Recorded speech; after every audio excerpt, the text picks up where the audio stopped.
মা সব বাসনগুলো মেজে দিয়েছি। হ্যাঁ হয়ে গেছে বাসন মাজা? হ্যাঁ এবার আমাকে 200 টাকা দাও। ও 200 টাকা, দাঁড়া দাঁড়া দিচ্ছি।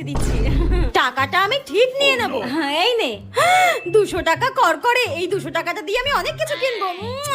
থ্যাংক ইউ মা। 2 দিন পর লে লে লা লা লা লা। টেপি শোন না, হ্যাঁ দুধওয়ালা এসেছে, ওনাকে আজকে সারা মাসের দুধের টাকাটা দিতে হবে। হ্যাঁ তো আমি কি করব? আমার কাছে এই 500 টাকাই রয়েছে, 200 টাকা আমার কম পড়ছে, দে না মা। হ্যাঁ আমার কাছে কোথায় 200 টাকা? আমি কোথায় পাবো? নেই মানে? দুদিন আগে যে আমি তোকে বাসন মাজলি বলে 200 টাকা দিলাম, ওই টাকাটা কই গেল? দে ওটা।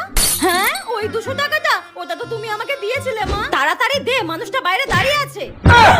বাসন মাজলাম বলে তুমি আমাকে 200 টাকা দিলে, এইভাবে সেই টাকাটা তুমি নিয়ে নিলে না। এই নাও। দেখলি তো এক ঢিলে 2 পাখি কিভাবে মারলাম? বাসনও মাজালাম, টাকাও নিয়ে নিলাম। ঠিক আছে আমি দুধওয়ালাকে টাকাটা দিয়ে আসি, যাই। দেখ কেমন লাগে।